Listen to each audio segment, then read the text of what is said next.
Hello, everybody. I'm super excited to be able to share a little bit of some training with you on how to organize your business. My name is Ashley Johnson, and I'm a Ruby ambassador with Plexus. And I know that throughout my journey, my biggest hangup has always been, how do I organize all of this stuff as your team grows? It gets harder and harder if you don't have a system in place. And so I want to share with you how I organize my business. The first thing that I'm going to encourage you to do is to get a space to work your business. For the longest time, I went under the idea that you can work this business anywhere.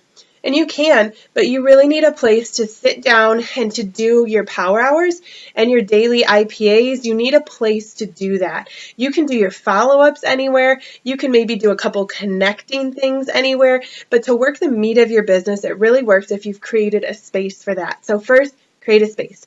In your space, here's some key things that I found that worked well for my business. One of the biggest things I do is I have a list that's ongoing that has my prospects, and then outside of the prospects, I have like customer prospects, I have business prospects, and then I have my dream teamers. And then I also have a list of all of the people on my team that are currently working the business. And so I have them into different categories. I might have a list of newbies, and then I have a list of people that are dipping their toes in. Then I have a list of people that are starting to really work the business and they're diving in.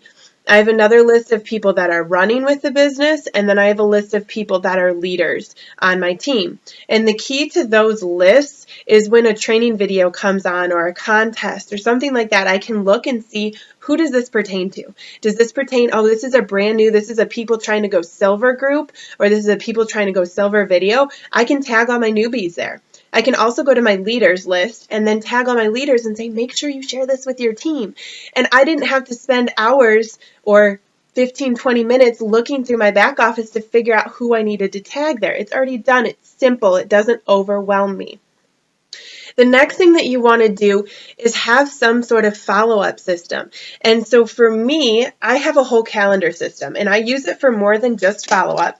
So I'm going to show you kind of what I'm talking about here.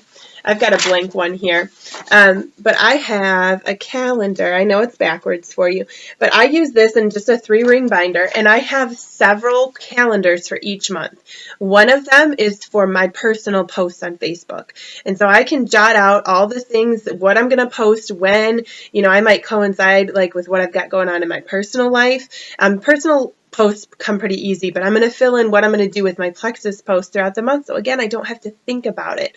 I'm also going to have a different calendar for what I'm going to contribute on my team page. Now, I currently help run a team page, so it's important for me to make sure that I've mapped out how I'm going to contribute on the team page. Just because you don't have a team page doesn't mean you can't contribute to your team page. So I would encourage you to put a couple things on your calendar of what you're going to share to the team page.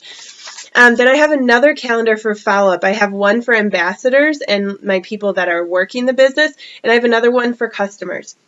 And so what happens is if I reach out to Susie and she's interested in these products and I reach out to her and we have a conversation, the first thing I do when I finish talking with Susie and send that message is I reassign Susie a new date on my calendar. So if she was assigned to November 14th, I'm going to give her a follow-up date. And so that might look like Friday.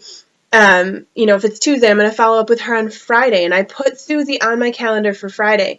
And then when I get to Friday, I look and see who I have to follow up with, and it's super simple. I don't have to scroll through, oh my gosh, who haven't I followed up with? Who haven't I talked to? I know it's Susie's turn, and I assign people all the days that they need to follow up with.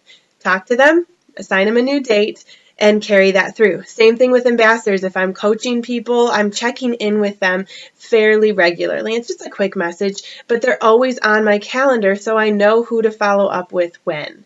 And likewise, if I get, levels 2s and 3s that I think need a little following up, they go on my calendar. It's super simple. When I sit down to do my power hours and my daily IPAs, it's not overwhelming. I know where everything is. It's in my nice little binder here, and I can follow up with everybody quickly and not waste any time. So again, I encourage you to create a space to work your business, create a system for following up with people, and a system for doing all of your posting. I hope this was helpful today, and I can't wait to see you guys be successful.